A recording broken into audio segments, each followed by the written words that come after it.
자, 실리콘2 같이 보도록 하겠습니다. 자, 오늘 4%의 상승을 보여주고 있습니다. 장중에는 좀 더 올라줬었기 때문에 7%까지 올라줬다라는 것도 알 수가 있는데, 자, 결국에 호재가 넘쳐나는 이 상황에서 실리콘2가 추가적인 상승이 제한되고 있다라고 생각할 수가 있겠지만, 자, 계속해서 이탈 물량을 받아주는 매수세가 들어와주고 있다라고도 생각을 할 수가 있는 자리예요. 자, 결국에 주가는 제자리 걸음을 하고 있지만 결국 이 구간에서 상승과 하락 반복되면서 매물에 대한 소화가 진행이 되고 있다라는 거고요. 이러한 견고한 지지 구간의 구축은 이후 추가적인 상승이 나왔을 때 여러분들한테 굉장히 든든한 버팀목이 돼줄 겁니다. 자, 그렇기 때문에 이 구간 우리가 어떻게 이용을 해야 되는지, 그리고 돌파가 나오면서 전고점 올라가 줄 때 결국에 5만 원 구간 돌파가 나올 때 여러분들이 어떤 식으로 대응을 함으로써 수익적인 부분 가져갈 수 있는지, 결국에는 어디까지 올라갈 수 있는지가 가장 중요한 거잖아요. 목표가. 자, 오늘 영상에서는 전부 다 말씀을 드릴 거기 때문에 끝까지 집중을 부탁드리도록 하겠습니다. 자, 본격적으로 시작하기 앞서서 좋아요와 구독, 그리고 지금 실리콘2 지지부진한 모습에 지치부신 분들 정말 많은데, 자, 화이팅이라고, 우리 주주분들 힘내자고 화이팅이라고 댓글 하나씩만 남겨주시면 정말로 감사드리겠습니다. 일단 우리가 지금 이 구간에 대해서 이해를 확실하게 좀 하고 있어야 됩니다. 예. 왜 상승하는지 설명해 드리기 전에 지금 이 구간 우리가 어떻게 받아들여야 되는지 요거를 먼저 설명해 드리도록 할게요. 자, 지금 보시게 되면요. 4만 원 구간을 기점으로 해서 계속해서 상승과 하락을 반복을 한다. 자, 계단식 상승으로 거래량을 동반해 주면서 매물대가 들어와 주면요.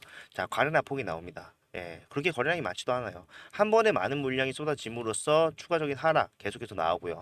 하지만 그 구간이 지지를 받으면서 다시 올라가는 게 반복되고 있는데, 여기서 할 수 있는 거는 계속해서 저점을 높여주고 있다라는 겁니다. 그죠? 예, 저점이 높아지고 있다. 그런데 더 중요한 거는 반대로 고점 또한 낮아지고 있다라는 겁니다.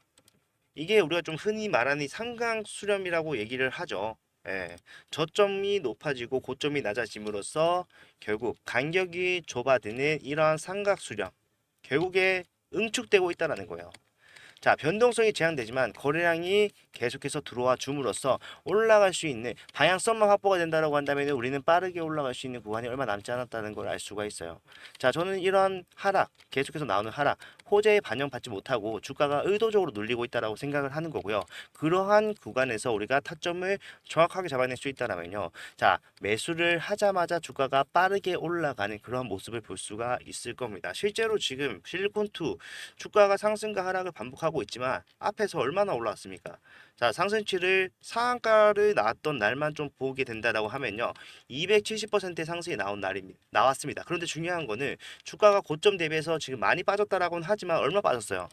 자, 고점에서 빠진 거 좀 생각을 해보면요.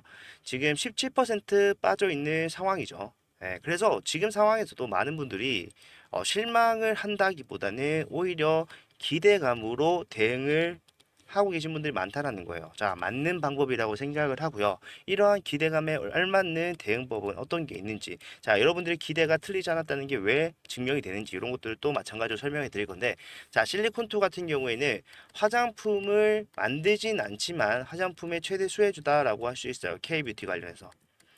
지금 최근에 아마존에서 프라임 데이를 진행을 하면서 한국 뷰티 화장품들이 1위부터 50위에 과반 이상 차지를 하는 이러한 모습을 볼 수가 있었습니다. 자, 이게 전부 다 뭡니까? 실리콘투의 실적이에요, 실적. 많은 분들이 지금 앞에서 올라왔던 270% 상승, 선반영이다. 말씀들을 하시죠. 자, 그런데 우리가 알 수 있는 거는요, 선반영은 미래의 성장치에 대해서 당겨오는 거예요. 그 성장할 예상치를 앞에서 적용받는 걸 선반영이라고 합니다. 그런데 지금 우리가 보고 있는 거는요, 실적이 나오고 있는 상황에서 주가가 올라가는 거기 때문에 선반영이라고 부를 수가 없다라는 겁니다. 자, 앞에서 계속해서 투자를 진행했기 때문에 이러한 상승이 가능했던 거고요. 지금 본격적인 리턴이 시작되는 해가 어딘지를 자료를 통해서 보게 되면 우리가 이거에 대해서 명확하게 알 수가 있겠죠. 자, 일단 실리콘2 실적이 어떻게 변화됐는지를 좀 볼 수가 있는데, 자, 보시게 되면 21년도에 매출이 1,000억 넘게 나왔지만 영업이익은 자, 굉장히 저조했다 알 수가 있죠. 2022년도 마찬가지, 2023년도 매출액에 비해 영업이익이 터무니없다라는 것 정도는 정확하게 알 수가 있는데, 자, 24년도부터 본격적으로 영업이익의 상승이 2배 이상 나오게 되면서 매출의 상승과 이제 비례하게 가는 모습이 나와주고 있어요. 결국 앞에서는요, 이 중소유통업체의 유통망을 구축하기 위해서 엄청나게 투자를 했습니다. 그죠?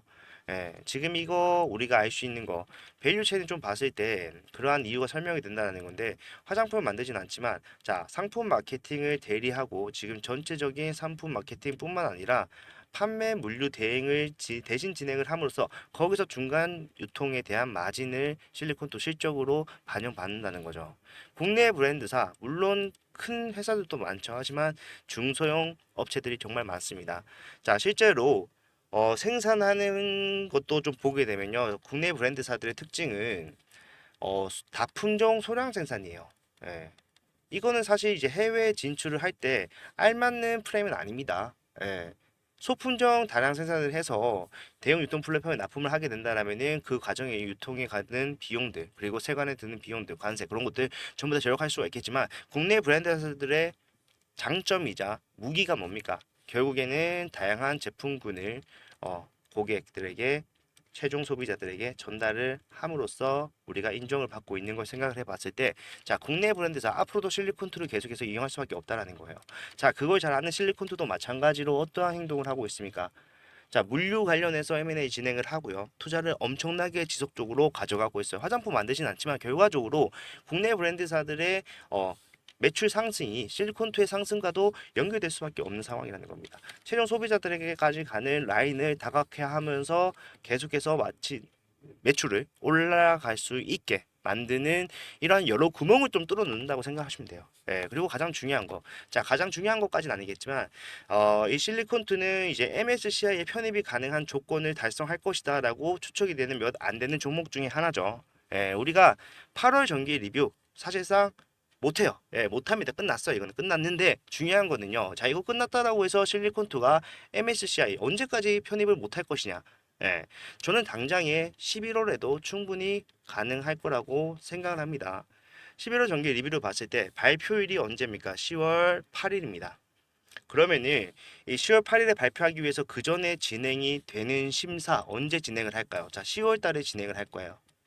자, 10월 달에 진행을 하면요. 결국에 10월의 마지막 10거래 중에 하나를 랜덤으로 뽑아서, 하루를 뽑아서 이제 평가를 하고 리밸런싱을 진행을 한다는 건데, 자, 리밸런싱이 되는 일은요. 날짜는 11월 27일이 될 겁니다. 연말이 될 텐데 결국에는 만약에 편입만 된다라고 했을 때 지수를 추정하는 패시브 자금이 들어오면서 주가가 반드시 올라가는 정상적인 흐름이 나올 수가 있다라는 거죠. 자, 요것도 사실상 실리콘2가 앞으로도 계속해서 상승을 하면서 기대감에 대한 충족을 할 수가 있을 것이라고 판단하는 계기가 될 수가 있는데, 자, 시가총액이 50% 넘게 60%가 넘는 상승이 나와줘야 됩니다.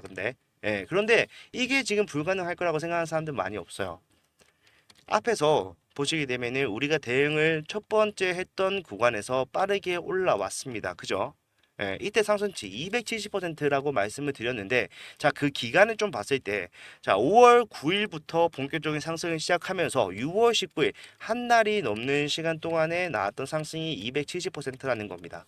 자, 그러면은 8월, 9월, 10월 이제 한 날짜로 따지면 70일 정도 남아 있습니다. 예. 40일 만에 270%가 오를 수가 있는 종목이었고, 지금 우리가 앞에서 올랐던 270%의 상승보다 계속해서 재료가 추가적으로 나오고 있는 상황입니다. 70% 과연 무리일까요? 저는 절대 무리라고 생각하지 않습니다. 지금 우리가 그걸 무리라고 생각을 하면서 매도를 하게 됐을 때 여러분들은 과연 확신하실 수 있으실까요? 우리가 70% 상승이 불가능하고 결국에 MSCI에도 못 들어가고 주가가 떨어질 것이다. 확신하실 수 있는 분들은 굉장히 소수에 불과할 겁니다. 자, 그만큼 확실한 모멘텀을 가지고 있어요. 우리가 여기서 해야 되는 거는요. 자, 포기라는 거를 하는 것이 아니라 결국에 지금 나오는 타점에서 언제 바로 급등이 나올 수 있는 최적의 타점을 잡을 수 있을 것인가, 이런 것들을 생각해 봐야 됩니다. 실제로 앞에서도 우리가 항상 타점을 잡아왔던 구간을 좀 보게 되면요. 자, 2월 달에 여러분들한테 만원 타점을 잡아드린 적이 있습니다. 이거 어떻게 잡았을까요? 자, 이때는 악재가 나옴으로써 주가가 빠지고 있는 상황이었어요. 그런데 사실상 하지만 이 악재가 뭐였냐면은 최대주주의 자사주 매각, 최대주주의 매도 소식이 나옴으로써 결국에 시장에서 굉장히 안 좋게 평가를 하죠. 여기가 이 종목의 고점이다라고 하는 그러한 악재가 나왔는데 여기서 우리는 샀어요. 왜? 결국에 이 실리콘투가 가지고 있는 재료들만 봤을 때는 앞으로 상승이 나오는 거는 거의 뭐 기정사실이나 마찬가지였기 때문에. 예. 근데 이러한 사실들이 지금 뭐 소멸을 했다라거나 축소가 됐다라거나 한다라면요, 사실상 우리가 올라올 만큼 올라왔다라고 판단할 수가 있겠죠. 하지만 이렇게 올라온 상황에서도 지금 이 재료는요 계속해서 확장을 거듭해 나가고 있는 중입니다. 실적이 반영이 되고 있어요. 그렇기 때문에 추가적인 상승이 나올 수밖에 없다라고 판단하는 게 결국에 올바른 판단이다. 악재에서 타점을 잡았고 그 후에 타점을 잡았던 구간을 좀 생각해보면 41,000원 언제입니까? 7월 16일이다. 자, 보시게 되면은 7월 16일 바로 요 날이죠. 제가 요 날을 타점으로 잡아드릴 수 있었던 이유는요, 결국에 그거예요. 자, 주가가 올라갈 때 이렇다 할 조정이 한 번도 없었습니다. 그죠? 조정이 첫 번째로 나온 거예요. 나오면서 이 구간에 대한 지지를 한번 확인했습니다. 자, 한 번 확인했는데 이 한 번만으로는 사실상 안정성에 대해서 우리가 뭐 검증이 됐다라거나 이렇게 판단하기는 무리가 있죠. 그럼 어떻게 해야 됩니까? 기다려야 돼요. 예, 주가가 올라가서 결국에 내가 이 타점을 놓칠 수 있습니다. 놓칠 수 있지만 결과적으로 우리가 여기서 타점 잡아서 확실한 지지 없이 지지 확인 없이 타점을 잡아서 주가가 빠지는 것보다는요 차라리 올라가는 추세 속에서 안정한 타점을 잡는 게 더 중요하다는 겁니다. 아니 이러면은 이 수익을 놓치는 거 아닌가요? 라고 하시겠지만 자 이거 놓치더라도요 주가가 빠지는 것보다는 100배 1000배 나은 거예요 여러분들. 저는 이러한 타점을 잡아요. 예. 올라갔을 때 당장에 여러분들이 수익을 볼 수 있는 구간은 있었습니다. 사실이에요. 그런데 중요한 거 이 주가가 빠질 때 이거 대응 못했으면요. 사실상 내가 이거 수익 봤다라고 할 수 있을까요? 저는 이렇게 막 마음고생하고 하는 것보다 자 지지 한 번 더 확인을 했어요. 그럼 뭡니까? 아 이 구간 확실한 지지 라인으로 우리가 생각해도 되겠구나. 그리고 남아있는 재료가 상승을 만들어낼 수밖에 없다라는 판단이 되기 때문에 다시 타점을 잡은 겁니다. 자 단기적으로 엄청난 상승을 만들어냈어요. 2월에 잡았던 타점이 불과 6월에 5배가 넘는 500%가 넘는 수익을 가져갈 수가 있게 만들어줬습니다. 하지만 지금 이 구간에 대해서 타점을 잡지 못하신 분들은 위에서 진입을 하셨다는 건데 그러한 분들도 어떻게 했으면 됐다 지지만 확인하고 타점만 올바르게 잡았더라면은 지금 주가가 오르락 내리락 하고 있는 이 과정 속에서도 계속해서 수익을 볼 수 있는 상황이었다는 겁니다. 지금 한 15% 정도 수익을 보고 계실 건데요. 만약에 내가 이런 타점 잡지 못해서 최고점에서 아직까지 손실을 보고 있다라고 하시는 분들은 이 구간 절대 포기하지 마시고 함께 대응해 나가면서 지금 들어오고 있는 거래량, 수급, 동향 이런 것들 전제된 대응 받아가시면 됩니다. 자 이런 것들 제가 앞에서 계속해서 같이 진행을 해왔고요. 앞으로도 진행을 할 거고요. 예, 이런 것들 비용 발생한 적 없고 지금도 마찬가지로 앞으로도 계속해서 무료로 진행을 할 거기 때문에 만약에 내가 이 구간에서 혼자 대응을 하기 좀 버겁다. 차트를 하루 종일 보고 있을 수도 없기 때문에 이러한 대응을 받으면서 함께 진행을 하겠다라고 하신 분들은 일단 제가 제 핸드폰 번호를 먼저 말씀드리도록 하겠습니다. 010-4920-8706번. 자, 이쪽으로 실리콘2 이렇게 문자 남겨놓으시면요. 제가 여러분들 보고 바로 대응을 도와드리도록 할게요. 자, 실리라고 보내셔도 되고 제가 알아볼 수 있게끔 보내주시면 되는데 중요한 거는 이게 장중에 나갈 때도 있고 장 마감 이후에 나갈 때도 있고 장 시작하기 전에 나갈 때도 있습니다. 하지만 그러한 이유가 결국에 여러분들이 이러한 대응이 필요한 시점은 자 제각각이기 때문에 그 상황에 맞는 대응을 해드린다는 겁니다. 예, 그럼으로써 앞에서 쌓아왔던 수익을 좀 생각을 해봤을 때 뭡니까? 정답이라는 거예요, 이게. 저는요, 어떠한 종목에서 내가 이 대응을 올바르게 해옴으로써 수익을 봤다? 앞에서 했던 대응이 정답이라고 생각해요. 자, 중요한 거는 거기서 뭐 변동 사항이 있거나 상황이 변했다거나 그렇다고 한다면은 뭐 대응 바꿔야겠죠, 당연히. 그런데 중요한 건 뭡니까? 실리콘투는요, 대응을 바꿔서 할 필요가 없어요. 왜? 결국 앞에서 해왔던 대응만으로도 수익을 가져갈 수 있는 상황이다. 지금 계속해서 같은 재료가 확장이 되고 있는 상황에서 우리가 눌림목만 잡더라도 수익이 난다는 걸 확인했고 우리가 봐야 되는 것보다 지지선이 어딘지 그리고 언제 급등이 나오는지 이런 것만 좀 파악을 하면 되기 때문에 이렇게 대응하시면 되는데 잘 모르겠다 하신 분들은 그냥 문자 남기셔서 확실한 대응 받아 가시길 바랍니다. 혼자 하시다가는 좀 애매한 타점을 잡아서 수익이라고 하기도 좀 애매하고 그렇다고 해서 주가 빠질 때 손해를 볼 수도 있는 이러한 상황 생길 수가 있기 때문에 그런 것도 미연에 방지하고자 말씀을 드리는 거니까 편하게 이용하셨으면 좋겠습니다. 자, 오늘 4.6%의 상승이 계속해서 나오고 있는 중이고요. 장마까지 시간이 남았기 때문에 추가적인 상승까지도 우리가 기대해 볼 만한 상황입니다. 예, 우리 앞으로 실리콘투 계속해서 투자를 진행함으로써 수익 많이 가져가실 수 있었으면 좋겠고, 정말로 끝내야 되는 상황, 실리콘투가 추가적인 상승이 제한될 수밖에 없는 상황, 이런 것들은 뭐 장기적으로 적용할 수도 있고 단기적으로 나올 수도 있겠지만, 저는 그러한 것들 전부 다 말씀드리면서 어디서 매도를 해야 되는지까지도 설명해 드리도록 할 테니까 필요하신 분들은 대응 함께 하면서 진행하자, 요 말씀을 끝으로 오늘 영상 마무리하도록 하겠습니다. 자, 오늘 영상을 도움이 되셨다면 좋아요와 구독 부탁을 드리고요. 도움이 필요하신 분들은 문자 남기시고 다음 영상에서는 더 좋은 내용 가지고 오도록 할게요. 감사합니다.